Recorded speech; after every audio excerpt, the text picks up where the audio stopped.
Hello guys, how are you all? Welcome back to my channel. So, today we are gonna see, what if Naruto was son of Pervert Succubus Kushina and Harem? And subscribe if you enjoy the video. And also check the description. So let's begin the story.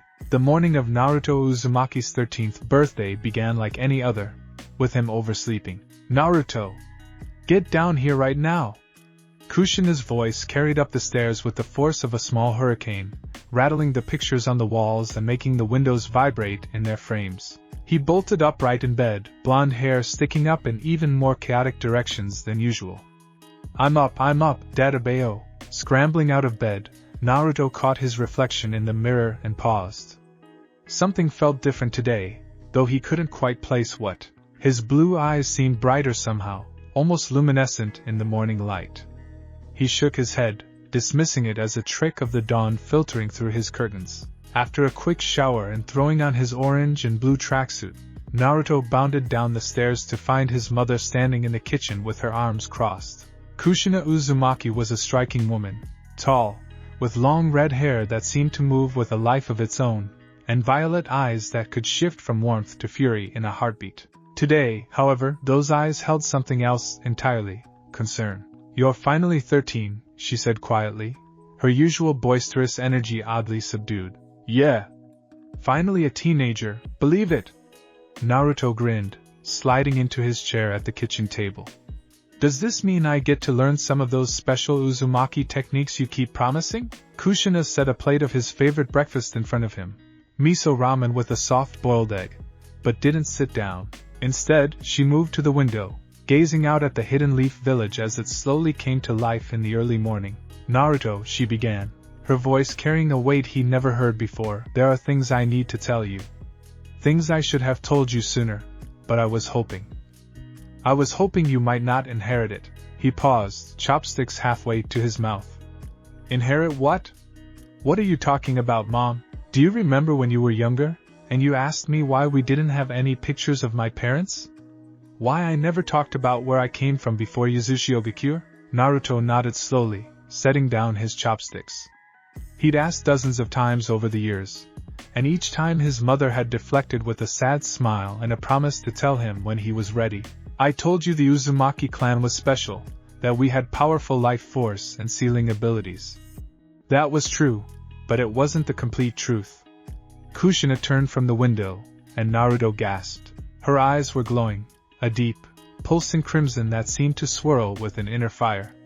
Her hair began to float around her as if moved by an invisible wind, and the temperature in the room spiked noticeably. What's happening to you? Naruto jumped to his feet, his chair clattering backward. Nothing is happening to me, sweetheart. This is what I really am. What we really are. The glow faded from her eyes, and she looked almost fragile for a moment, vulnerable in a way he'd never seen. The Uzumaki clan didn't just have powerful chakra and longevity because of good genetics. Our ancestors made a pact, generations ago, with beings from another realm. Beings that humans call demons, though that word doesn't really capture what they are. Naruto sank back into his chair, which he'd unconsciously righted with shaking hands. Demons? Like in the old stories? Like the Nine Tails? Not quite. The Nine Tails is a chakra beast, a natural force given form. What I'm talking about are entities that exist on the border between this world and others, beings of passion, energy, and primal forces. Kushina moved to sit across from him, taking his hands in hers. They were warm, almost feverishly so. My mother was what humans call a succubus, though she hated that term. She preferred daughter of Lilith, but that's another story entirely. The words hung in the air between them. Naruto's mind raced, trying to process what he was hearing. Succubi were things from legends, from the cautionary tales older ninja told to scare academy students. They were supposed to be demons that fed on life energy, that could bend people to their will with supernatural charm. So you're saying, you're half demon? And that makes me. He couldn't quite finish the sentence. A quarter demon, technically. But bloodline abilities don't always follow logical proportions. Sometimes they skip generations entirely. Other times, they manifest strongly even with diluted blood. Kushina squeezed his hands. I've been watching for signs, but you seemed normal. I thought maybe you'd been spared. But this morning, I felt it, the awakening. That's why today is so important. Felt what? I don't feel any different. But even as he said it, Naruto knew it was a lie. He did feel different. That strange energy that had been building under his skin all morning, the way colors seemed more vivid, the way he could suddenly smell the jasmine tea his mother had been drinking from across the room. It all suddenly made sense in a terrifying way. You will soon. The awakening usually happens gradually over the course of a day. By tonight you'll have full access to your inherited abilities. Kushina stood, moving to a locked cabinet in the kitchen that Naruto had always assumed held important documents or forbidden snacks. She withdrew a slim, leather-bound book with a crimson clasp. This belonged to my mother. It's a guide of sorts, to understanding and controlling what you are. Naruto took the book with trembling hands. The leather was warm to the touch, and he could swear he felt a pulse emanating from it, matching the increasingly rapid beating of his own heart. What kind of abilities are we talking about? His voice came out smaller than he intended. Charm, primarily. The ability to influence others' emotions and desires. Enhanced physical capabilities, strength, speed, healing. An innate understanding of people's wants and fears. The ability to draw energy from strong emotions, particularly. She paused, clearly uncomfortable. Particularly attraction and desire, though that aspect won't fully develop until you're older, thank the ancestors. This is insane, Naruto breathed, opening the book to find pages written in elegant script that seemed to shimmer between languages. Sometimes Japanese, sometimes something older and more primal. Why didn't you tell me before? Why keep this a secret? Because the world isn't kind to those who are different, Naruto. You've seen how the villagers treat you just because you're energetic and a bit of a troublemaker. Imagine how they'd react if they knew you had literal demon blood. Kushina's expression hardened. The third Hokage knows, and a few trusted others, but it's been kept strictly confidential. For your protection.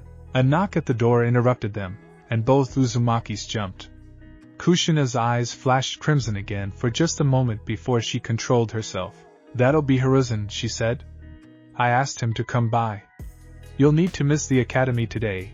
We have a lot to discuss. The third Hokage entered with his characteristic calm demeanor, though his eyes immediately found Naruto and examined him with an intensity that made the boy squirm.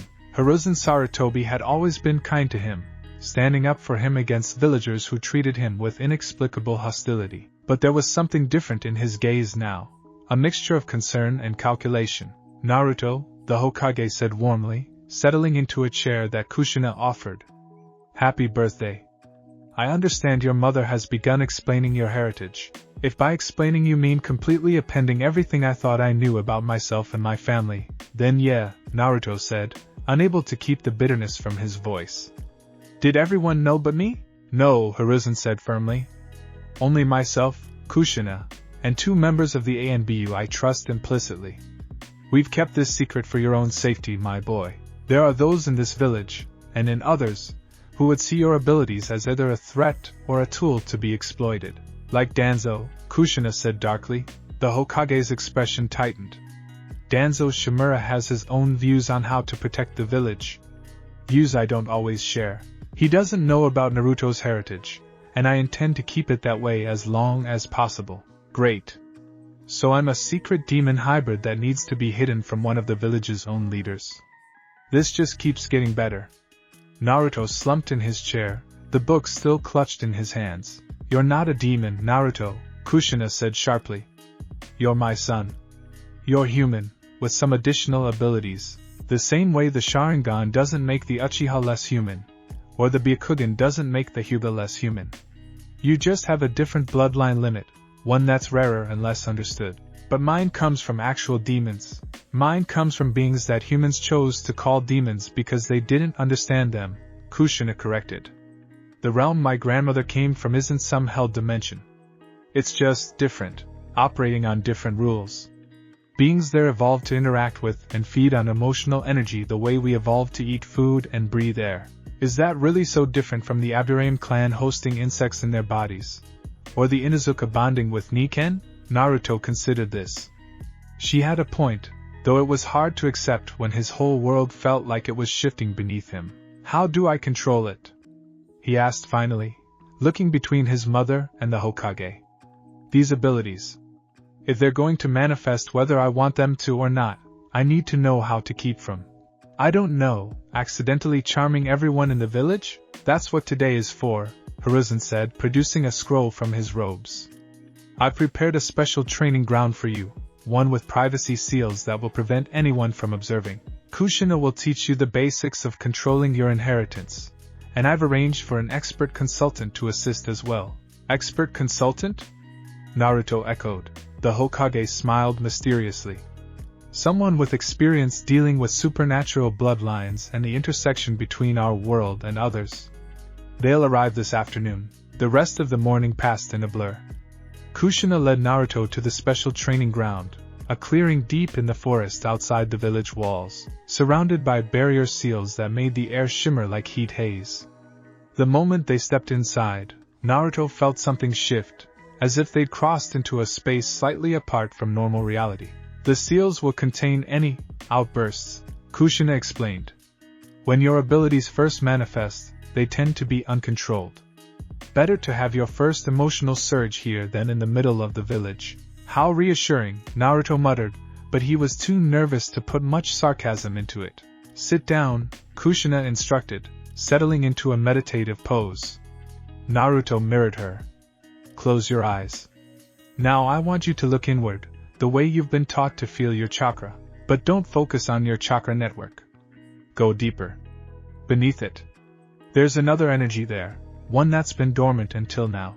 Naruto did as instructed, sinking into the meditative state that had taken him months to learn at the academy. He found his chakra easily. It was vast and turbulent, like an ocean churning within him. But as he focused, letting his awareness sink deeper, he found something else. It was like discovering a second heartbeat he'd never noticed before. A pulse of energy that was distinctly different from chakra, warmer, more vibrant, colored with emotions and impressions rather than the more neutral flow of chakra. It felt almost alive, this energy, responding to his attention by swelling and reaching toward his conscious mind. I feel it, he breathed. Good. That's your succubus inheritance. It's been growing stronger as you've grown, but it was dormant, waiting for puberty to trigger its full activation. Now that it's awakening, you need to learn to control it before it controls you. What happens if I can't control it? At best, you'll find people reacting to you strangely, being more attracted to you, more willing to do what you ask, more affected by your emotions. At worst, Kushina's voice grew serious. At worst, you could accidentally drain someone's life energy, or overwhelm them emotionally in a way that causes real psychological harm. This isn't a toy, Naruto. It's a part of you that needs to be respected and trained just like any other ability. They spent the next several hours working on basic control exercises. Kushina taught him to visualize the succubus energy as a separate pool from his chakra, one that he could consciously choose to draw from or suppress. It was harder than it sounded. The energy wanted to flow freely, to reach out and touch everything around him. You're doing well, Kushina said as the sun reached its zenith. Better than I did on my first day. Of course, I had the Nine-Tails chakra complicating everything, making it harder to distinguish between different energy sources. Naruto opened his eyes, surprised. Wait, you were a Jinchuriki too? You didn't know? Kushina looked genuinely shocked. I thought Hiruzen would have told you. I was the Nine-Tails container before. Well, before the sealing became unstable during childbirth. The fourth Hokage had to reseal it, but the process failed. The fox was destroyed, its chakra dispersed. This was news to Naruto. He'd always wondered why the villagers seemed to harbor such strange resentment toward him, but he'd never known about any connection to the Nine-Tails attack that had devastated the village 13 years ago. Is that why people look at me weird sometimes? Because of you being a Jinchuriki? Partly, Kushina admitted. Though most people don't know about my status either. The resentment toward you is more complicated. It has to do with the attack itself, and fears and rumors that got spread around. But that's a conversation for another day. Right now, we need to focus on your training. They broke for lunch, and Naruto found himself ravenously hungry in a way he never experienced before. It wasn't just physical hunger. It was like every sense was heightened, demanding input. The taste of the rice balls Kushina had packed was almost overwhelming, each grain distinct on his tongue. The sound of birds in the trees seemed louder, more musical. Even the sunlight on his skin felt almost touchable, like warm water. "Is everything always this intense?" he asked between bites. "You'll learn to filter it. Right now, your senses are adjusting to processing the additional information your succubus nature gives you. In a few weeks, it'll feel normal." Kushina smiled sympathetically. "Though I won't lie, there are some aspects of enhanced perception that never quite become mundane. You'll find yourself reading people better, understanding their emotional states at a glance. It can be overwhelming in crowds. Great. And here I thought being a ninja meant learning to blend in and be stealthy. Your abilities can actually help with that, once you master them. Succubi are natural shapeshifters, not physically, but energetically. You can learn to adjust your presence, making yourself forgettable or attention-grabbing as the situation requires. It's a different kind of stealth than what they teach at the academy, but no less valuable." They were finishing lunch when Naruto felt it, a surge of that new energy inside him, suddenly pushing against his control like a wave cresting. His skin flushed hot, and he gasped. "Mom, it's happening," Kushina said quickly, moving to his side. "Your first true manifestation. Don't fight it, just try to channel it. Let it flow through you without letting it flow out of you." But it was too late. The energy burst from him in a wave, and Naruto felt his awareness suddenly expand. He could feel his mother's presence in a completely new way, not just seeing her, but sensing her emotional state, the complex mixture of love, worry, and pride that she felt toward him. Beyond that, he could feel the life energy of every living thing in the training ground, the birds in the trees, the insects in the grass, even the plants themselves. And then, horrifyingly, he felt that energy beginning to flow toward him. No, no, no! He tried to stop it, but it was like trying to stop a river with his hands. The energy of the living things around him began to seep toward him, drawn by his uncontrolled power. The grass near where he sat began to wither, turning brown. "Focus, Naruto!" Kushina grabbed his shoulders, her own power flaring to life. Her crimson aura surrounded him, creating a barrier. Visualize a container. Imagine your power as water and yourself as a cup. You're not trying to stop the flow, you're giving it boundaries. Naruto gritted his teeth, following her instructions. In his mind's eye, he pictured a vessel, its walls solid and unyielding. The flowing energy crashed against those imagined walls, and slowly, painfully, he felt it begin to obey. The drain on the surrounding life stopped, then reversed slightly as he pushed the absorbed energy back out. When he opened his eyes, he was panting and drenched in sweat. The grass around him had recovered somewhat, though there was still a noticeable circle of slightly wilted vegetation where his power had touched. "That was terrifying," he managed. "That was progress," Kushina countered, though she looked shaken herself. Most first awakenings result in complete energy drain of the immediate area. You stopped it, reversed it even. That took me weeks to learn. What would have happened if I hadn't stopped it? The plants would have died. Any small animals in the immediate area would have died, and I would have had to forcibly shut down your power, which would have been extremely painful and potentially harmful to your development. She helped him to his feet. But you didn't let it get that far. You have good instincts, Naruto. The rest of the afternoon involved more controlled exercises, with Naruto learning to consciously activate and suppress his succubus abilities. Kushina taught him to recognize the difference between the gentle pull of ambient emotional energy, which was natural and harmless, and the aggressive drain that could harm others. Think of it like breathing, she explained. You naturally take in air without depleting the air around you. Your succubus nature can passively absorb ambient emotional energy, the excess that people naturally give off, without harming anyone. It's only when you actively try to drain someone that it becomes dangerous. How do I know when I'm actively draining versus passively absorbing?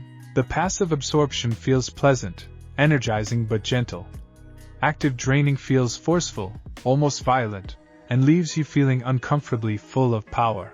It's addictive, which is why control is so important. Succubi who lose control often become obsessed with that feeling, constantly draining others to maintain the high. Naruto shuddered. That sounds horrible. It is. It's also why our kind developed strict codes of conduct over the centuries. We police ourselves because we have to, no one else can. Kushina's expression turned serious. That's something you need to understand, Naruto. With these abilities comes a responsibility to use them ethically. You have power over people's emotions, over their desires. That's not something to use lightly. As the sun began to set, casting long shadows across the training ground, the Hokage returned with the promised consultant. Naruto turned to greet them and froze. The woman who stepped through the barrier was stunning in an almost unsettling way. She appeared to be in her 30s, with silver hair that flowed to her waist and eyes that shifted between purple and gold depending on how the light hit them. She moved with a grace that seemed almost inhuman, and Naruto's newly awakened senses immediately recognized what she was. "You're like us," he said, not even questioning how he knew. The woman smiled, revealing slightly pointed canines. "Perceptive. Yes, I'm what you might call a full-blooded member of your mother's ancestral species. My name is Seline, and the Hokage has asked me to help with your education." Seline has been living in the Fire Country for the past decade, Hiruzen explained. She runs a specialty tea shop in the capital and has been an invaluable consultant on matters involving the supernatural. When I explained the situation, she agreed to spend a few weeks in Konoha to assist with your training. "A few weeks?" Naruto glanced at his mother, who nodded. "Standard awakening training takes about a month to cover the basics. You'll still attend the academy for some of your classes, but you'll also be spending time here with Seline and me." Kushina looked tired but determined. "This is too important to rush." Seline approached Naruto, studying him with those strange color-shifting eyes. "May I?" she asked, extending a hand. Naruto hesitantly took it, and immediately felt a connection form, her energy touching his, probing gently. It wasn't invasive, more like a friendly handshake between their supernatural natures. "Interesting," Seline murmured. "Your bloodline is diluted, yes, but potent. And mixed with something else, the Uzumaki vitality. That's a powerful combination. You'll be stronger than most quarter-bloods I've encountered." "Is that good or bad?" "Neither. It's simply what is." She released his hand. "But it does mean your training will be particularly important. Power without control is dangerous to everyone, yourself included." The Hokage left them as twilight fell, and Seline began her own assessment of Naruto's abilities. Unlike Kushina's maternal approach, Seline was clinical and direct, putting him through a series of exercises designed to test the limits of his newly awakened powers. "Charm me," she commanded at one point. Naruto blinked. "What?" "Use your abilities to make me feel attracted to you. Consciously, deliberately. I want to see how much control you have over the directed use of your power." "That seems wrong?" "It's a controlled exercise with a consenting subject who knows exactly what you're doing and can't be seriously affected by your novice attempts," Seline said dryly.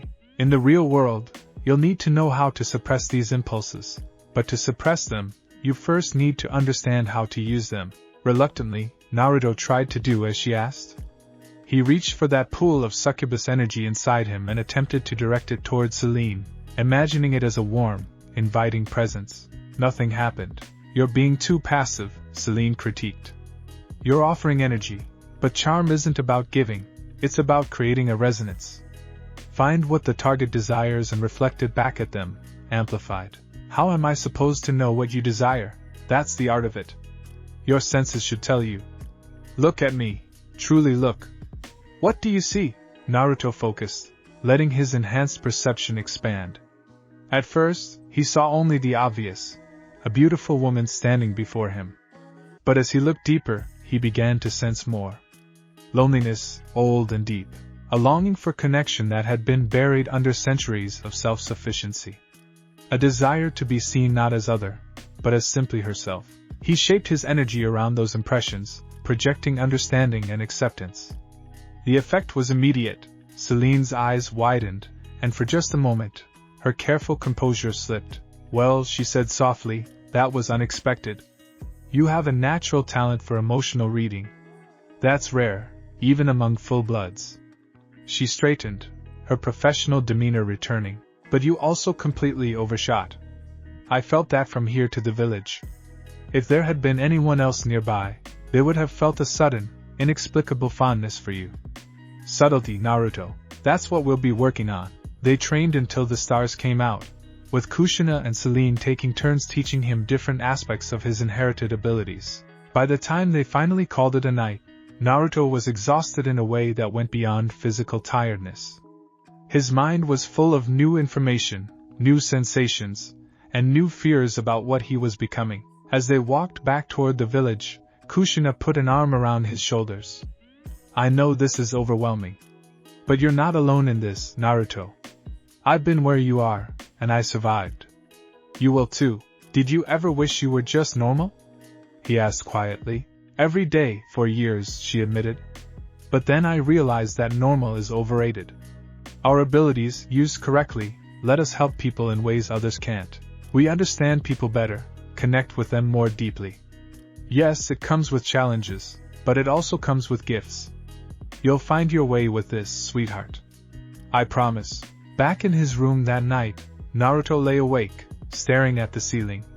His body hummed with unfamiliar energy, and every sound from the night seemed amplified. He could hear conversations from neighboring houses, could sense the emotional residue of people's dreams as they slept. The book his mother had given him lay on his nightstand, and he picked it up, opening it to a random page. The script flowed and shifted, but this time he could read it clearly. To be born of two worlds is to be truly of either, and yet of both. Embrace the duality, young inheritor, for in the space between human and other lies the potential for greatness, or ruin. The choice is yours. Naruto closed the book and looked out his window at the sleeping village. Somewhere out there were his friends, his teachers, his dreams of becoming Hokage. All of that now seemed complicated by this revelation of what he truly was. But as he thought about the day's training, about the control he'd already begun to develop, about his mother's support, and even the strange tutoring of Seline, Naruto felt something else emerging beneath his fear and confusion. Determination. He'd never been normal anyway. He'd always been the class clown, the troublemaker, the kid who was somehow both ignored and resented. At least now he knew why, and more importantly, he knew he could learn to master this part of himself. Okay, he whispered to the night. I'm part demon. I can work with that. His reflection in the window glass smiled back at him, and for just a moment, his eyes flashed crimson. Tomorrow would bring new challenges, new training, and eventually he'd have to face his classmates with this secret burning inside him. But tonight, Naruto Uzumaki took his first real steps into his inheritance, ready or not. The crimson legacy of the Uzumaki clan had awakened, and nothing would ever be quite the same. The academy bell rang with its usual sharp clarity, but to Naruto's newly enhanced senses, it felt like someone had struck a gong directly next to his ear. He winced, fighting the urge to cover his ears as he joined the stream of students flowing into the building. 3 days had passed since his awakening, and while Kushina and Seline had helped him develop basic control over his abilities, actually suppressing them in a crowded environment was proving more difficult than anticipated. Hey Naruto! Kiba Inuzuka bounded up beside him, Akamaru yapping from his perch on the boy's head. You missed 3 days of class. What gives? Before Naruto could answer, he felt it, a spike of unfamiliar warmth in his chest as his succubus nature responded to Kiba's friendly energy. The connection that had always existed between them suddenly felt deeper, more tangible, and Naruto could sense emotions from Kiba that he never noticed before, genuine affection, a hint of worry about Naruto's absence, an underlying loneliness that came from being different. Naruto quickly suppressed the surge of power, imagining the container Kushina had taught him to visualize. The connection dimmed but didn't disappear entirely. Family stuff, he managed, trying to sound casual. My mom needed help with some things. Must have been serious for Irika-sensei to excuse you, Kiba said, his natural exuberance undimmed. You didn't miss much except Sasuke being his usual brooding self and Sakura swooning over. Good morning, Sasuke-kun. Right on cue, Sakura Haruno's voice rang out across the courtyard, and Naruto felt another unwelcome surge of sensation. This one was more complex, a tangle of emotions emanating from multiple sources. Sakura's intense infatuation with the Uchiha, Ino's competitive jealousy, the other girl's various crushes, and beneath it all, Sasuke's carefully controlled indifference tinged with irritation. It was overwhelming. Naruto had always known about the girl's obsession with Sasuke, but actually feeling it, the intensity of their emotions, the almost desperate quality of their attraction, made his stomach turn. "You okay?" Kiba asked, peering at him. "You look kind of pale." "Just tired," Naruto lied, pressing a hand to his temple. The emotional cacophony was giving him a headache. "Didn't sleep great." They made their way to the classroom, and Naruto deliberately chose a seat near the back, away from the main cluster of students. He needed space to process everything, to filter out the constant emotional noise that threatened to overwhelm him. Hinata Hyuga entered the classroom moments later, and Naruto's newly awakened senses immediately picked up on something he'd somehow never noticed before. The shy girl's eyes found him almost immediately, and he felt a wave of emotion so pure and intense it nearly knocked him out of his seat. Affection. Deep, genuine affection mixed with admiration and a painful shyness that kept her from ever expressing it. How had he never seen it before? How had he been so blind? Hinata's face flushed red as their eyes met, and she quickly looked away, hurrying to her seat. Naruto felt his own cheeks heat up, suddenly very aware that his enhanced perception was showing him things people probably wanted kept private. "This is going to be so much harder than I thought," he realized. Iruka Yumino entered the classroom with his characteristic warm smile, calling the class to order. The Chunin instructor had always been kind to Naruto, one of the few adults in the village who treated him with consistent fairness and patience. "Welcome back, Naruto," Iruka said as he took attendance. "Feeling better?" "Yes, sensei." Naruto tried to focus on controlling his abilities, keeping that internal container sealed tight. The last thing he needed was to accidentally project his anxiety to the entire class. "Good. Today we're continuing our lesson on chakra control and its practical applications in everyday ninja life." Iruka began writing on the board, and Naruto tried to pay attention, he really did, but his expanded awareness made concentration nearly impossible.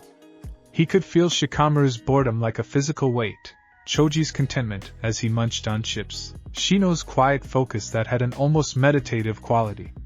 Every emotion in the room pressed against his consciousness, demanding attention. "Breathe," he reminded himself, using the techniques Seline had drilled into him. "Passive absorption only. Let the emotions flow past you without engaging." It helped marginally. By the time lunch break arrived, Naruto's head was pounding, but he'd at least managed to avoid any major incidents. He was heading to his usual spot on the roof when a hand caught his shoulder. "Naruto Uzumaki." Sasuke Uchiha's voice was flat, his dark eyes examining Naruto with unusual interest. "You're different." Naruto's heart rate spiked.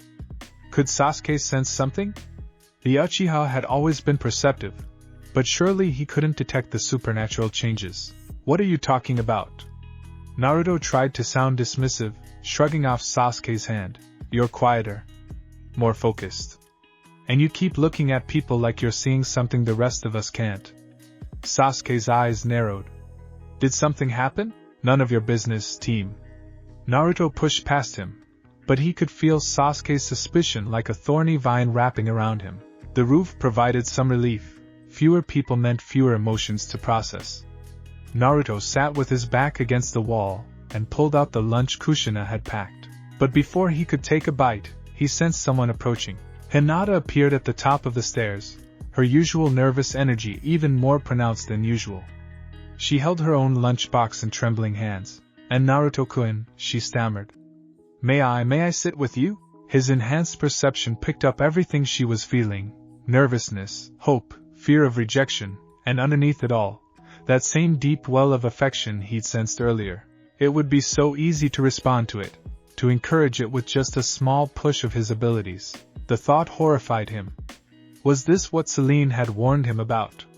The temptation to manipulate people's emotions, even with good intentions? "Sure, Hinata," he said, keeping his power carefully suppressed.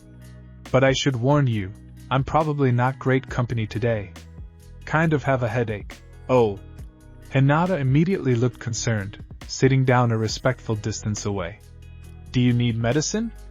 "I have some herbal supplements that my clan uses for." "It's okay," Naruto said quickly, feeling guilty for worrying her. "Just need some quiet, you know." They ate in companionable silence, and Naruto found himself actually relaxing for the first time all day. Hinata's presence was soothing in a way he hadn't expected. Her emotions were genuine and uncomplicated, with none of the ulterior motives or hidden agendas he'd been sensing from others. "Naruto-kun," Hinata said softly after a while, "are you really okay? You seem troubled." He looked at her, really looked at her, and saw compassion in her pale eyes. The Hyuga heiress understood what it was like to carry secrets, to feel different from everyone around you. "Just family stuff," he said, which wasn't entirely a lie. "Learning things about myself that are kind of hard to process." "I understand," Hinata said, and he could feel that she genuinely did. Sometimes discovering the truth about ourselves is the hardest journey. They were interrupted by the bell signaling the end of lunch. As they headed back to class, Naruto felt marginally better. Maybe he could navigate this new reality. Maybe he could have normal interactions without his abilities ruining everything. That optimism lasted until the afternoon training exercises. Iruka had divided the class into pairs for a basic taijutsu sparring session. Through some cosmic joke, Naruto found himself paired with Sakura Haruno, who looked about as thrilled with the arrangement as he felt. "Try not to mess this up, Naruto," she said, taking her stance. "I want to get a good grade."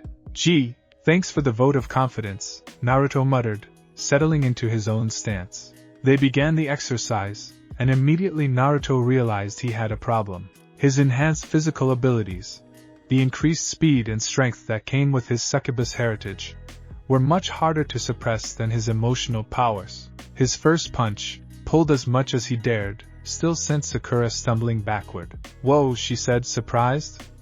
"When did you get so strong?"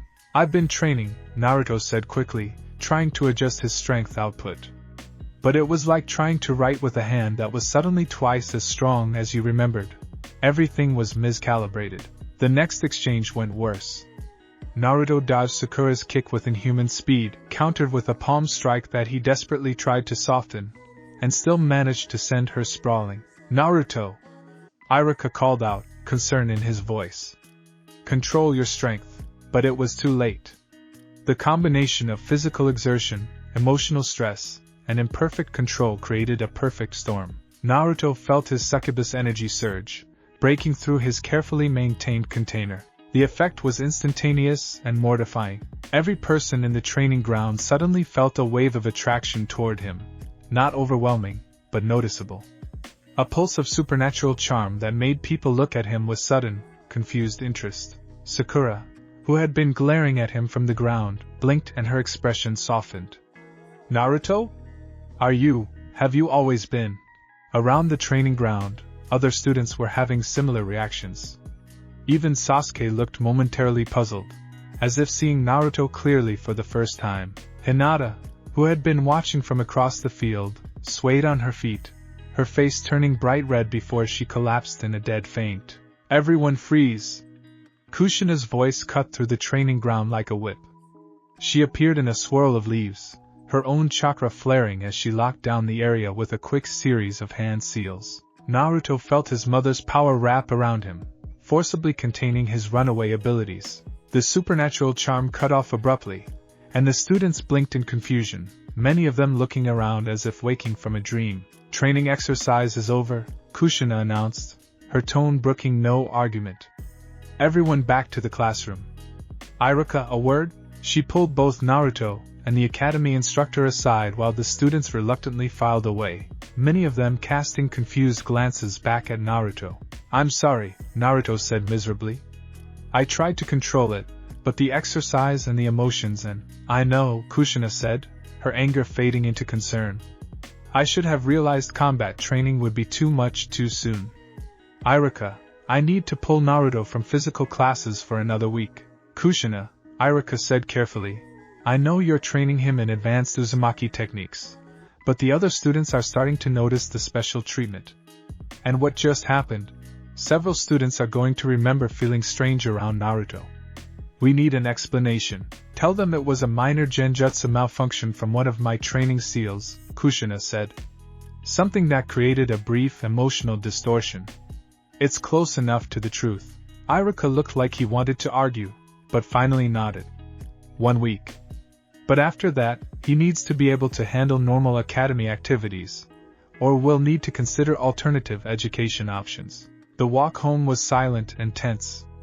Naruto could feel his mother's worry, her frustration with herself for not anticipating the problem, her fear for his safety. "I ruined everything, didn't I?" he said finally. "Now everyone's going to think I'm even weirder than before." "You didn't ruin anything," Kushina said firmly. "This was a learning experience. A painful one, but necessary. You now know that emotional stress plus physical exertion equals loss of control. That's valuable information. Valuable information that made Hinata pass out and made Sakura look at me like. He couldn't even finish the sentence.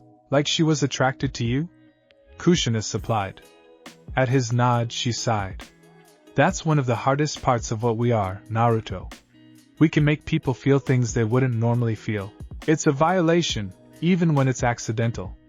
That's why control is so important." They arrived home to find Seline waiting for them, her expression grave. "I felt the surge from across the village," she said without preamble. "We need to accelerate the training. Clearly, the suppression techniques aren't enough." "I'm doing everything you taught me," Naruto protested. "I know. But suppression is only half the solution. You also need to learn to integrate your abilities, to make them a natural part of yourself rather than something you're constantly fighting against." Seline gestured to the living room. "Sit. Both of you. It's time you learn the full history of what you are." They settled in, and Seline began to speak, her voice taking on the cadence of an old story told many times. "The beings you call succubi, we call ourselves the Lillim, after our progenitor, are not demons in the way humans understand the word. We are not evil creatures from hell bent on corruption. We are simply another form of sentient life, evolved in a realm where emotional energy is as tangible as matter is here." She conjured a small sphere of violet light that floated between her hands. "In our realm, emotions are visible, touchable, tradable. We feed on them the way you feed on food, and we can shape them the way you shape clay. When the first Lillim discovered portals to this world, they found a realm rich in emotional energy but inhabited by beings who couldn't properly metabolize it. Humans produce vast amounts of emotional waste energy that simply dissipates and used. So succubi started coming here to feed," Naruto said.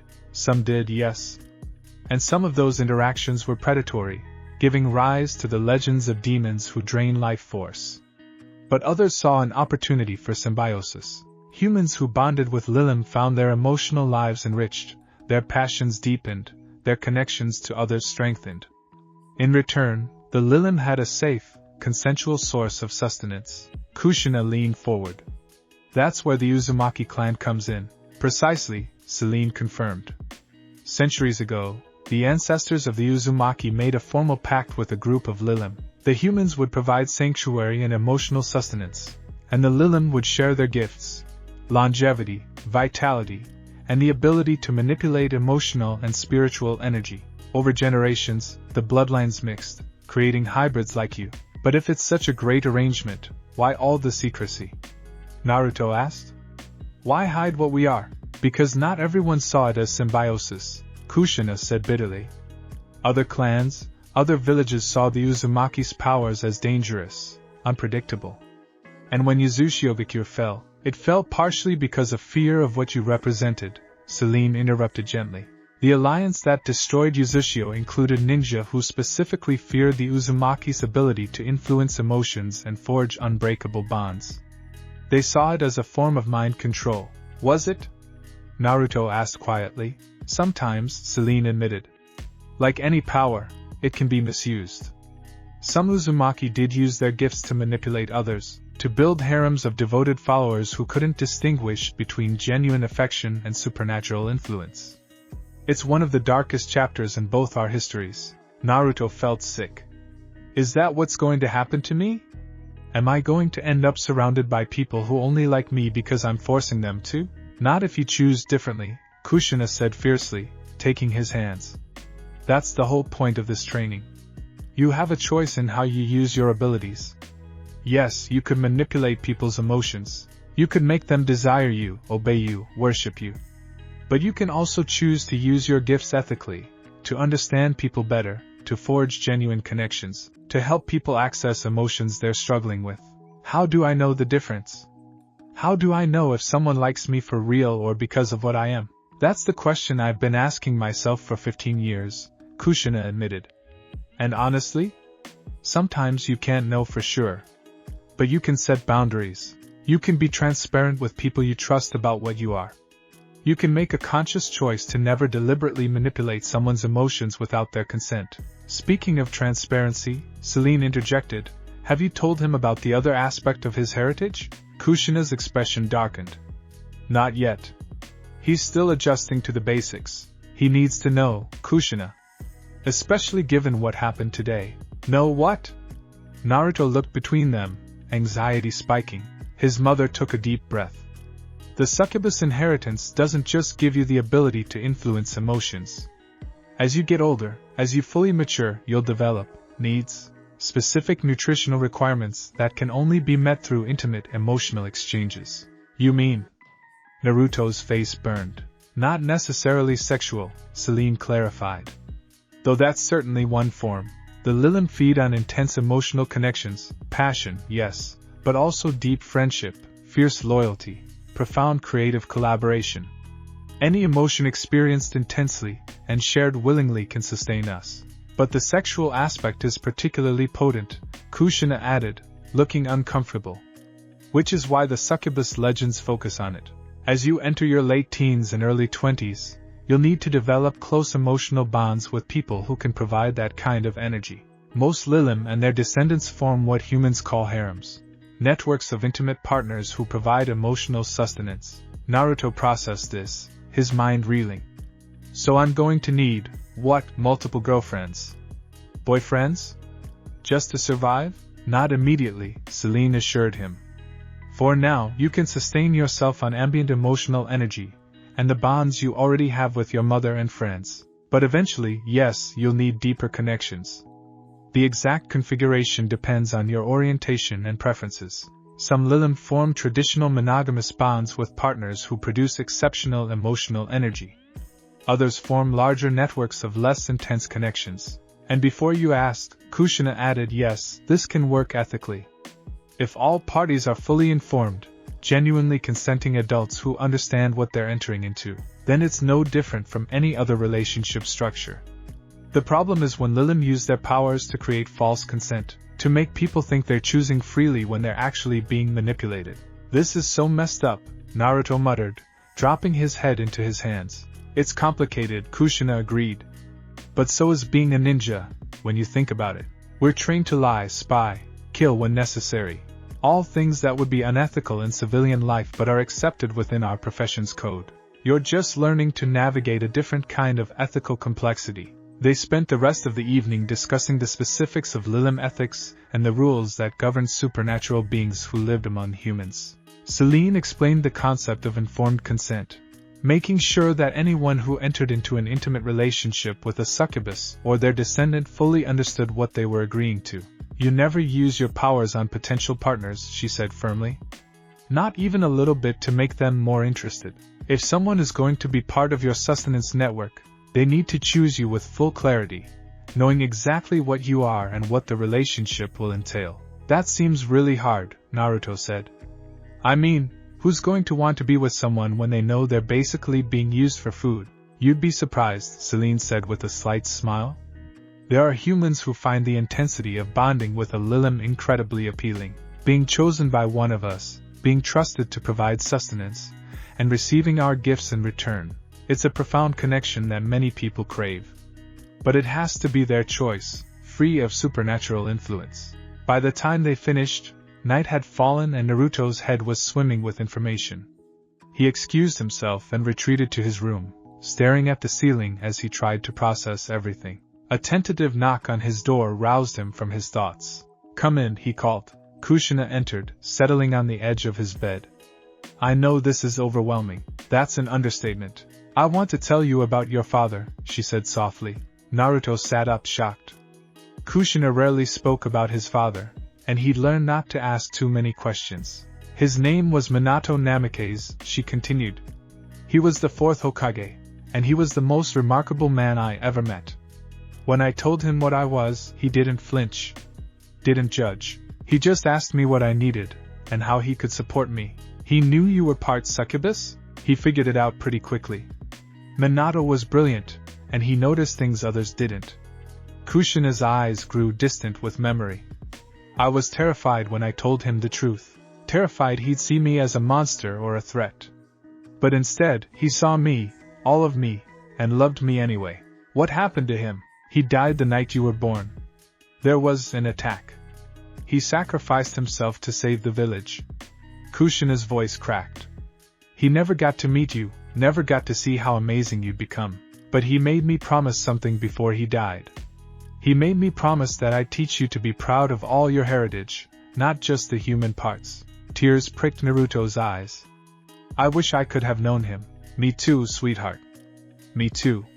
Kushina pulled him into a hug. But I tell you this because I want you to know that finding someone who accepts you completely is possible. It's not easy, and it requires complete honesty, but it's possible. Your father proved that to me. After she left, Naruto opened the leather-bound book again, flipping through pages of flowing script. He found a section titled The Bonds of Trust, and began to read. The greatest gift a Lillim can receive is the free, uncoerced affection of another. To be chosen without manipulation, to be trusted despite the power we hold, to be loved for our complete selves rather than just the human mask we wear. This is the sustenance that nourishes not just our bodies but our souls. Naruto closed the book and looked out at the village lights twinkling in the darkness. Somewhere out there were people who might someday accept him for what he was. Maybe even people who already cared about him, like Hinata, who had shown such genuine affection even before knowing the truth. But first, he needed to master his abilities. He needed to prove, to himself and others, that he could wield this power responsibly. His eyes flashed crimson in his reflection, and this time, instead of fear, he felt determination. Okay, he whispered to his other self. Let's figure out how to do this right. Tomorrow he'd return to training with Seline. Tomorrow he'd start learning not just how to suppress his powers, but how to integrate them. Tomorrow he'd begin the real work of becoming someone worthy of the trust his father had believed he deserved. But tonight, Naruto Uzumaki simply accepted the truth of what he was, human and Lillim, ninja and supernatural, ordinary and extraordinary all at once. The Crimson Legacy had awakened, and now it was time to learn what that legacy truly meant. The special training ground had become Naruto's second home over the past week. Dawn light filtered through the barrier seals as he sat in meditation, trying to maintain the delicate balance between his human chakra and his Lillim energy. Your control is improving, Seline observed from where she lounged against the tree, looking far too elegant for the early hour. But you're still thinking of them as separate systems. They're meant to work together. Easy for you to say, Naruto muttered, sweat beading on his forehead. You've had centuries to figure this out. 3 centuries, to be precise. And I still learn something new every decade. She moved closer, her presence a controlled emanation of power. Stop fighting yourself, Naruto. Your human side and your Lillim side aren't enemies. They're partners. They don't feel like partners when one of them keeps trying to make everyone around me fall for me. That's because you're suppressing it completely, then losing control and letting it surge. It's like holding your breath until you pass out instead of just breathing normally. Seline crouched beside him. Try this. Instead of building a wall between your chakra and your Lillim energy, imagine them as 2 rivers flowing side by side. Sometimes they need to stay separate, but sometimes they can merge into something greater. Naruto closed his eyes again, visualizing what she described. His chakra was familiar, wild and vast like an ocean. His Lillim energy was different, warm, responsive, almost alive in how it reached for emotional connections. Slowly, carefully, he let them touch. Just a small connection, like 2 streams joining. The effect was immediate and startling. His awareness expanded, his chakra became easier to control, and his Lillim senses sharpened without overwhelming him. There, Seline said softly. That's integration. Hold that state. It was harder than it sounded. The 2 energies wanted to either merge completely or spring apart. Maintaining the partial connection required constant, delicate attention. How long do I need to hold it? Naruto asked through gritted teeth. Until it becomes second nature. For most hybrids, it takes about 3 months of daily practice before the integrated state becomes your default. 3 months? Naruto's concentration wavered, and the energy separated with a snap that made him wince. I don't have 3 months. I need to get back to the academy, to training with my team once we graduate, which is exactly why you need to master this now. Kushina's voice interrupted as she entered the training ground, carrying a basket of breakfast. If you can't maintain integration during normal activities, you'll never make it through combat situations. She set the basket down and pulled out rice balls, grilled fish, and miso soup. The smells made Naruto's stomach growl, reminding him that he'd been training since before sunrise. Eat first, Kushina said. Then we're going to try something different today. Different how? Naruto asked around a mouthful of rice. You need to practice your abilities in controlled social situations. Seline and I have arranged for some volunteers. People who know what you are and have agreed to help with your training. Naruto nearly choked. You told people? Mom, you said we had to keep this secret. I said we had to be careful about who knows. There's a difference. Kushina's expression was serious. You can't live your entire life hiding what you are from everyone. You need allies, Naruto. People you can trust, who can help ground you when your abilities become overwhelming. Who did you tell? You'll see. They'll be here after breakfast. Naruto ate mechanically, his mind racing. Who could his mother possibly trust with something this dangerous? The Hokage already knew, but he couldn't imagine the village leader had time to help with training exercises. His questions were answered an hour later when 3 figures entered the training ground. Naruto recognized them immediately and felt his jaw drop. Iruka-sensei? Tuchi? I am? His academy instructor stood alongside the owner of Ichiraku Ramen and his daughter, all 3 looking somewhat nervous but determined. Hey Naruto, Iruka said with his usual warm smile, though it was slightly strained. Your mother explained some things to me. About why you've been having trouble controlling your strength lately. We wanted to help, I am added. The ramen chef's daughter was only a few years older than Naruto, and she'd always been kind to him during his countless visits to their stand. You're important to us, Naruto. All of us. Tuchi nodded, his weathered face creased with concern. Kushina told us what you're going through, son. Can't say I fully understand all of it, but I understand enough to know you need support. I don't understand, Naruto said, looking at his mother. Why them? Because they're people who already care about you without any supernatural influence, Kushina explained. They've known you for years, have shown consistent affection and support. They're perfect for helping you learn to distinguish between genuine connection and influenced emotion. Seline stepped forward, addressing the 3 volunteers. Thank you for coming. What we're asking of you today might feel strange, possibly uncomfortable. Naruto will be practicing his abilities on you in controlled ways, nothing harmful, but you may feel unusual emotional responses. If at any point you want to stop, just say so. Understood? They all nodded, though Ayam looked particularly nervous. Okay, Seline turned to Naruto. We'll start simple. I want you to extend your awareness to these 3 people. Don't try to influence them, just observe.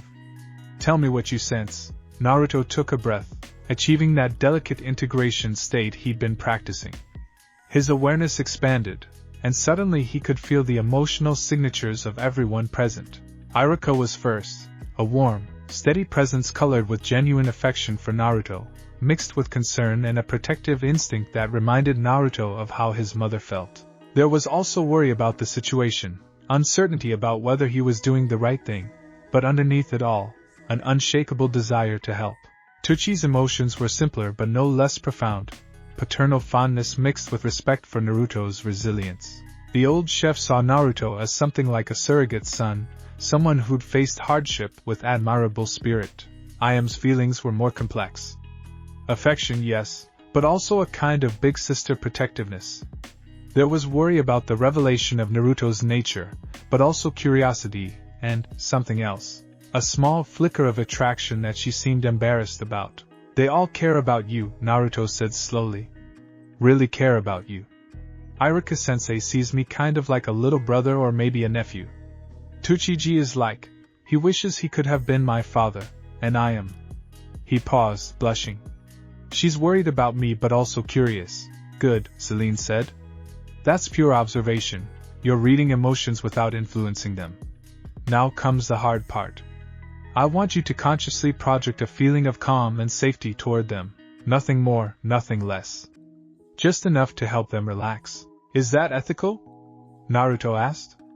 Using my power on them? They've consented to this training, Kushina reminded him.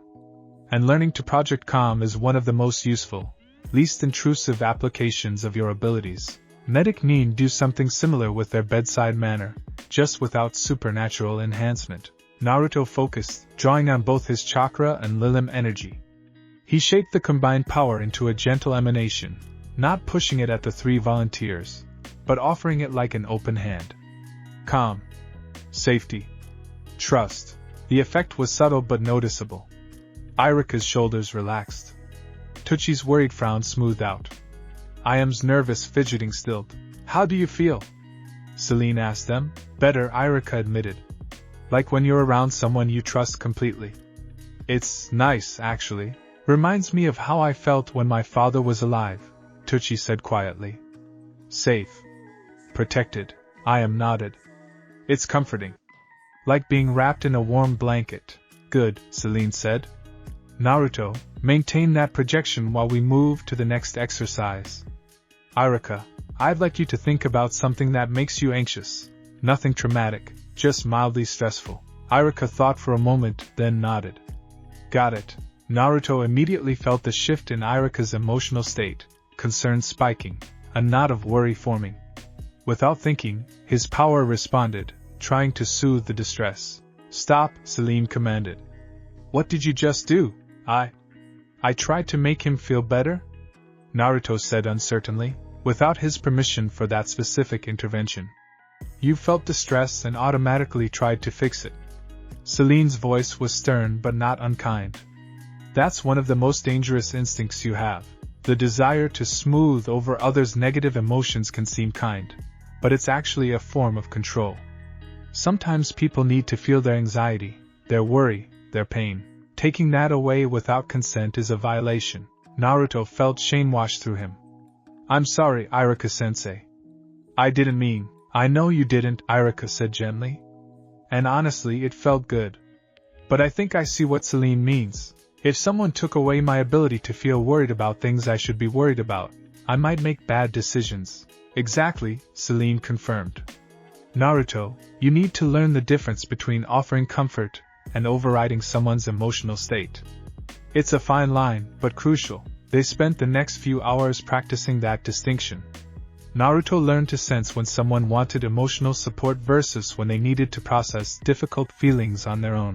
He practiced projecting specific emotions, confidence, joy, curiosity, and learned how to make them feel like natural arising rather than external imposition. The hardest exercise came when Seline asked Iam to think about something that made her feel attracted to someone. This is going to feel invasive, Seline warned Naruto. But you need to learn to recognize and not respond to others' desire. It's one of the most common triggers for loss of control among young Lillim. Iam blushed but nodded, clearly steeling herself. A moment later, Naruto felt it. A warm flush of attraction, images and feelings that were clearly private. His Lillim nature immediately wanted to respond, to encourage that feeling, to bask in it. Don't, Kushina said sharply, noticing his struggle. Acknowledge it, appreciate that she's trusting you with something vulnerable, and let it be. Don't feed it, don't reflect it back, don't encourage it. It was like trying to ignore an itch he desperately wanted to scratch. The desire to respond, to create a reciprocal attraction, was nearly overwhelming. But he forced himself to simply observe, to let the feeling exist without acting on it. Good, Seline said after what felt like an eternity. You can relax now, Iam. That was very brave. Iam looked relieved and mortified in equal measure. That was probably the most embarrassing thing I've ever done. You did great, Naruto said quickly. And I'm sorry you had to, you know. It's okay. If it helps you learn control, it's worth it. She gave him a shaky smile. Though maybe we don't tell anyone about this part. They broke for lunch, and the atmosphere relaxed considerably. Tuchi had brought ingredients, and they made impromptu ramen together, a familiar, comforting activity that helped ground Naruto after the intensity of the training. I have a question, Iruka said as they ate. Kushina mentioned that Naruto will eventually need deeper bonds to sustain himself?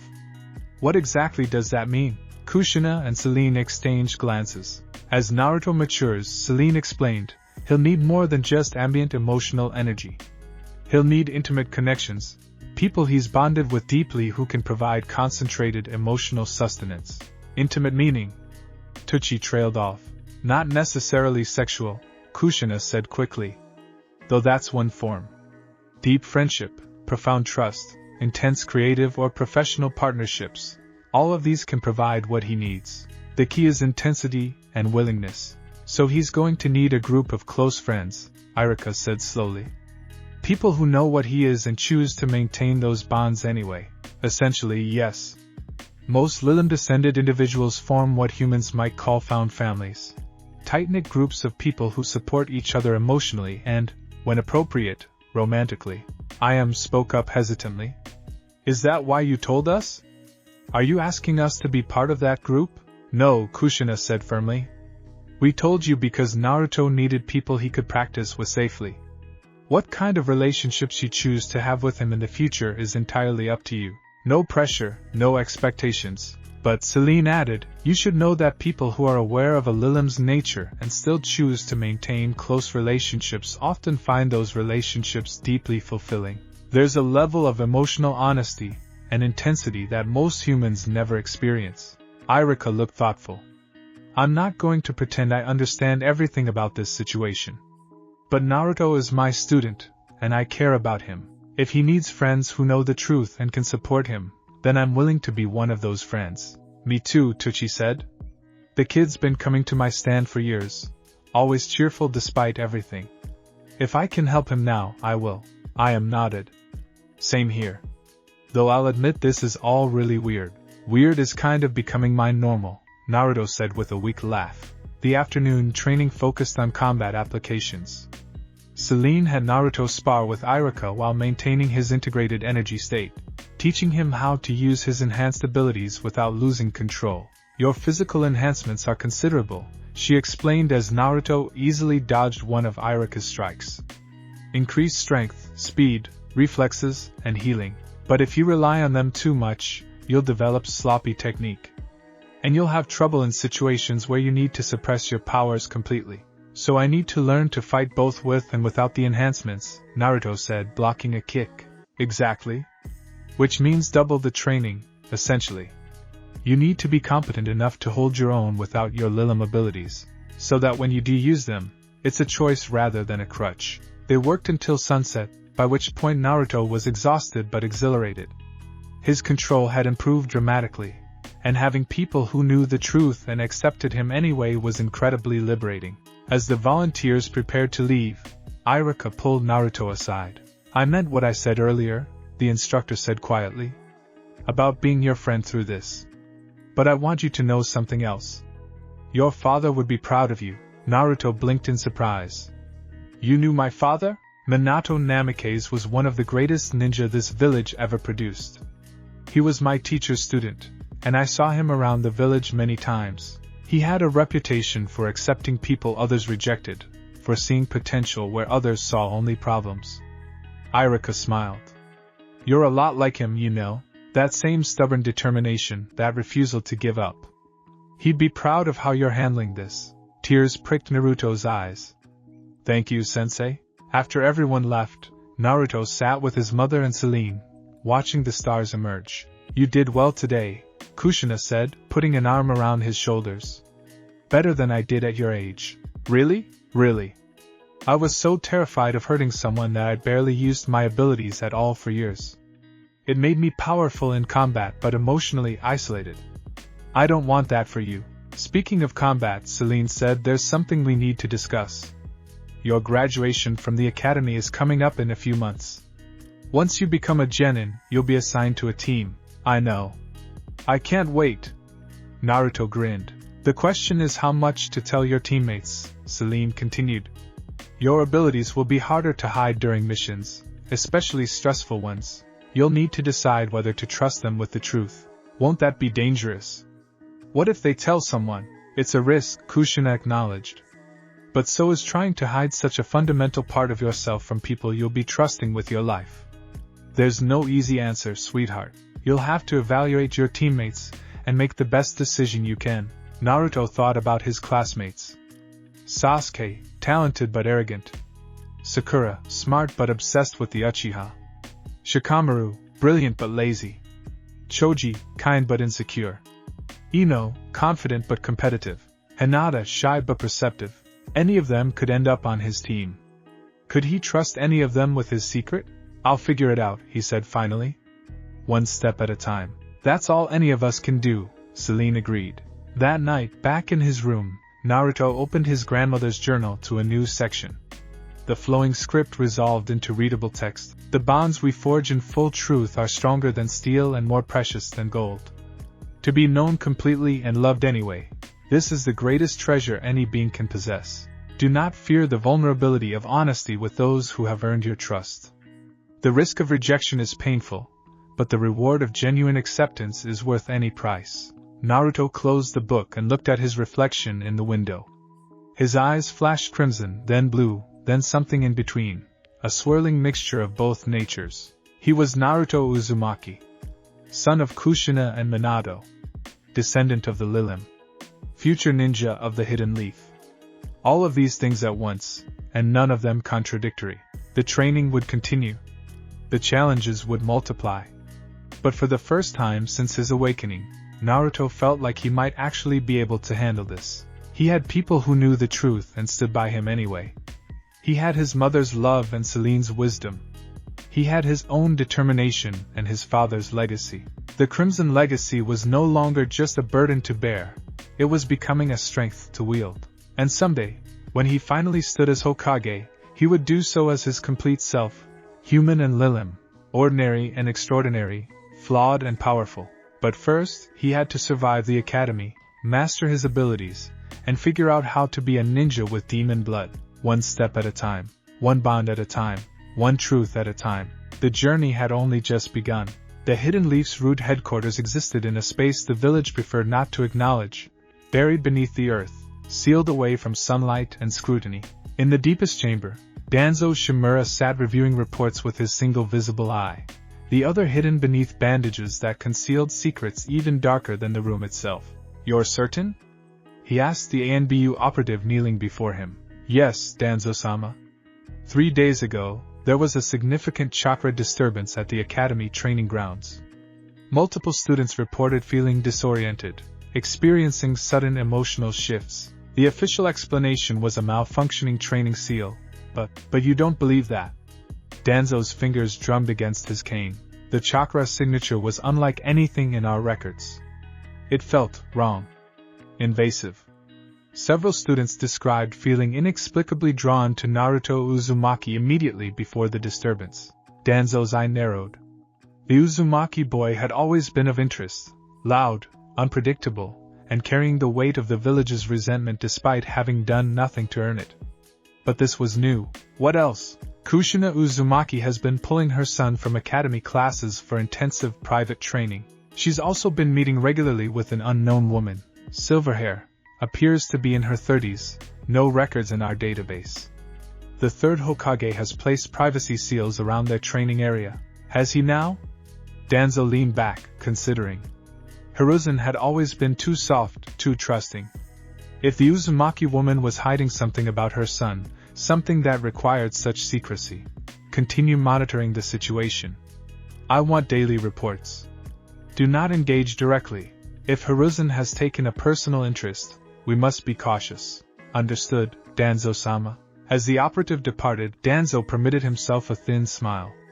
Naruto Uzumaki was either becoming a threat or a potential asset. Either way, Root would be watching. Naruto sneezed violently, nearly losing his balance on the training post. "Someone talking about you?" Kushina called from below. "Feels more like someone walking over my grave," Naruto muttered, resuming his chakra control exercise. He was standing on one foot atop a wooden post, maintaining his integrated energy state, while simultaneously balancing a leaf on his forehead using only chakra. It had been 2 weeks since the incident at the academy, and his control had improved dramatically. He could now maintain integration for several hours without conscious effort, and his ability to suppress his Lillim nature in public was becoming second nature. Good, Seline said, appearing beside his post in a blur of movement that made him wobble. But can you maintain it under pressure? She poked him hard in the ribs. Naruto yelped, his concentration shattering. He felt his energies start to separate, and then, through force of will and hours of practice, managed to hold them together even as he tumbled off the post. He landed in a crouch, the leaf still stuck to his forehead, his integrated state intact if trembling. Better, Seline acknowledged. A month ago, that would have resulted in another emotional surge. Now you're maintaining control even through surprise and discomfort. Doesn't feel like much progress when I still can't go back to regular classes, Naruto grumbled. Actually, Kushina said, Seline and I discussed it last night. We think you're ready to return to the academy full-time. Naruto's head snapped up. Really? With conditions, Seline added. You'll continue morning training here before classes. If you feel your controls slipping during the day, you're to excuse yourself immediately and come here to stabilize. And she held up a hand as Naruto started to protest. You'll be wearing a suppression seal, just as a safety measure. She produced a small pendant on a leather cord, a silver disc inscribed with intricate sealing formulas that seemed to shimmer in the light. This won't eliminate your abilities, Kushina explained, but it will dampen them slightly, making it harder for you to accidentally project emotions or drain energy. Think of it as training wheels. Naruto took the pendant, feeling the subtle pulse of sealing chakra within it. Part of him bristled at needing such a crutch, but the practical part, the part that remembered Hinata fainting and Sakura's confused expression, knew it was necessary. Okay, he said, slipping the cord over his head. The pendant settled against his chest, and immediately he felt a gentle pressure on his Lillim nature, like a hand resting lightly on his shoulder. Not restraining, just aware. One more thing, Seline said, her expression growing serious. We need to discuss what happens when you're assigned to a genin team.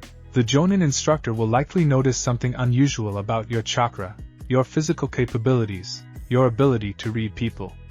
You'll need a cover story. Can I just tell them the truth? That depends entirely on who your instructor is and who your teammates are, Kushina said. Some Jonin can be trusted with this information. Others cannot. Like who? Like Kakashi Hatake would be fine.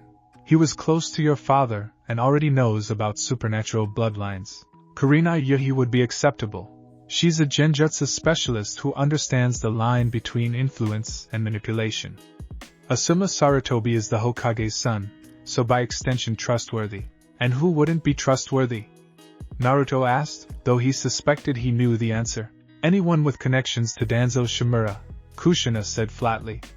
The man is obsessed with control and would see your abilities as either a threat to eliminate or a tool to exploit. If you end up with an instructor who seems too interested in your unusual traits, you come directly to me. Understood?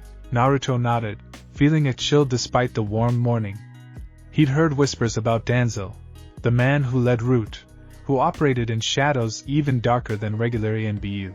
The idea of someone like that taking an interest in him was terrifying. Don't let it worry you too much, Seline said, reading his expression easily. The Hokage is aware of the potential danger and is taking precautions. Besides, you're not helpless. Your abilities, properly used, make you very difficult to manipulate or control. How so? You can sense emotions and intentions. That makes you nearly immune to most forms of psychological manipulation. Someone trying to trick you or use you would have a very hard time hiding their true feelings from your perception. That was somewhat comforting. Naruto touched the pendant at his chest, feeling its gentle pressure, and made a decision. I'm ready to go back. Walking through the academy gates the next morning felt surreal. Naruto had only been gone for 2 weeks, but it felt like he'd lived an entire lifetime in that time. He was different now, not just in power, but in understanding. Every person he passed was a symphony of emotions he could sense if he let himself. But he didn't. The suppression pendant helped, but mostly it was his own control, hard-won through hours of practice, that kept his awareness contained to a manageable radius. Naruto! Kiba bounded up, Akamaru barking excitedly. You're back. We thought maybe you dropped out or something. Nah, just family stuff like I said. My mom's a crazy teacher though, worked me like a dog. Naruto grinned, and it felt good to slip back into his old persona. The loud, enthusiastic boy who didn't have demon blood and supernatural powers. Except, that persona had never really been the whole truth, had it? Even before his awakening, he'd been different. The villagers' inexplicable hostility, his mother's secrets, the sense that he was somehow marked by fate. Maybe he'd always been headed toward this revelation. Maybe there had never been a normal version of Naruto Uzumaki. Well, you picked a good time to come back, Kiba said as they walked toward class. Iruka-sensei announced yesterday that graduation exams are in 6 weeks. 6 weeks until we're real ninja. 6 weeks until he'd be assigned to a team. 6 weeks to prepare for whatever came next. In the classroom, Naruto found his usual seat and immediately regretted it. Sasuke was sitting right in front of him, and the Uchiha turned around immediately, dark eyes examining him with that unsettling intensity. You're different, Sasuke said flatly, so you keep saying team? Maybe you're just jealous that I've been getting special training. Special training? Sasuke's eyes narrowed. With your mother and some mystery woman that even the ANBU don't have records on. Naruto's blood ran cold. How do you know about? I make it my business to know things. Especially about people who suddenly start exhibiting unusual abilities. Sasuke leaned closer, voice dropping. That surge 2 weeks ago. That was you, wasn't it? Some kind of bloodline limit. I don't know what you're talking about. Liar. I can see it in your eyes. They keep changing color slightly. Blue to almost violet and back. And your chakra feels different than it used to, warmer somehow. Naruto forced himself to stay calm, to keep his emotions locked down. The pendant at his chest seemed to pulse, reinforcing his control. Even if I did have some kind of bloodline limit, why would I tell you? So you can run to your clan and report it? I don't have a clan anymore, Sasuke said coldly. Just one brother who I'm going to kill someday. I'm asking because... He paused, seeming to struggle with the words. Because if you've unlocked something powerful, I want to know how. I need power, Naruto. Power to achieve my goals. There was desperation underneath Sasuke's usual arrogance. A yawning pit of pain and rage that Naruto's senses picked up easily despite the suppression seal. The Uchiha massacre had broken something in Sasuke, left him obsessed with revenge and strength.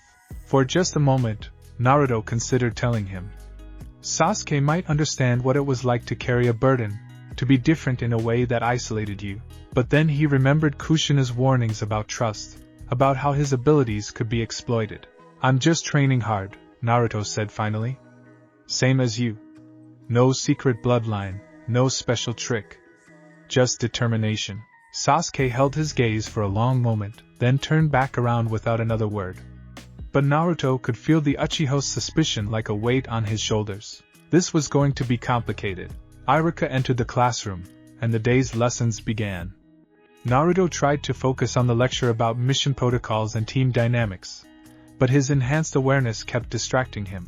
He could feel Hinata's periodic glances in his direction, each one accompanied by a flutter of nervousness and affection that made him want to squirm. Could feel Sakura's irritation when she couldn't answer a question that he, surprisingly, could.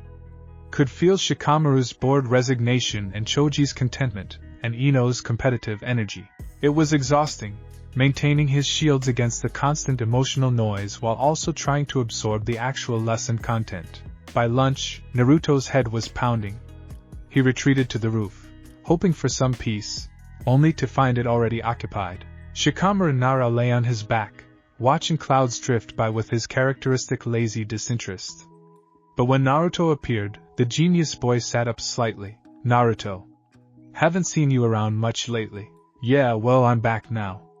Naruto settled against the wall, pulling out his lunch. You're different, Shikamaru observed, echoing Sasuke's words. Why does everyone keep saying that? Because it's true. You're quieter. More controlled. You're not yelling every 5 minutes or trying to pick fights with Sasuke. Shikamaru's eyes were sharp despite his lazy demeanor. It's troublesome, actually. I'd gotten used to your predictable chaos. This new version is harder to read. Maybe I just grew up a little. Maybe. Shikamaru didn't sound convinced. Or maybe something happened that forced you to grow up. Either way, it's none of my business unless you make it my business. There was something in his tone, an offer maybe. Shikamaru was lazy but loyal, and brilliant enough to understand complex situations. If Naruto ever needed to tell someone on his team. But not yet. Not until he knew who his teammates would be, who his instructor would be. Not until he was absolutely certain it was safe. They ate in companionable silence, and Naruto found himself appreciating Shikamaru's company. The Naruto boy's emotions were steady, uncomplicated, none of the intensity or neediness that so many others radiated. Thanks, Naruto said as the bell rang. For what? For not pushing. For just being chill about things, Shikamaru shrugged. Too troublesome to pry into other people's business. Besides, everyone's got secrets. As long as yours don't put the team in danger, I don't care what they are. The afternoon brought taijutsu practice, and Naruto had to be extremely careful.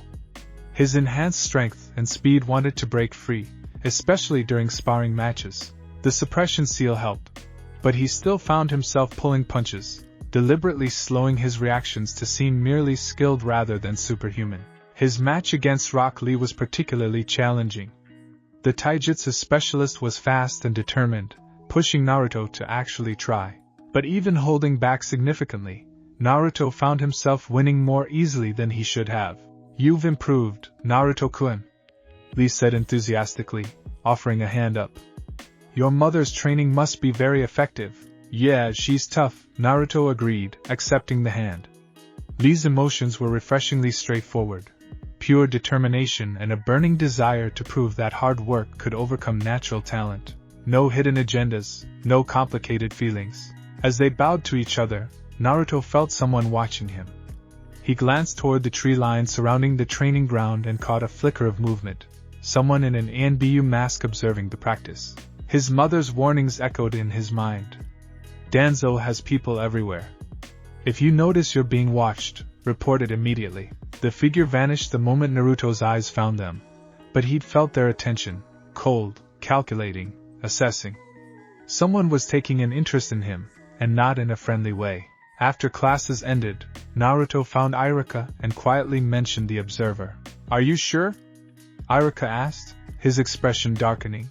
Positive. They were watching me specifically during sparring.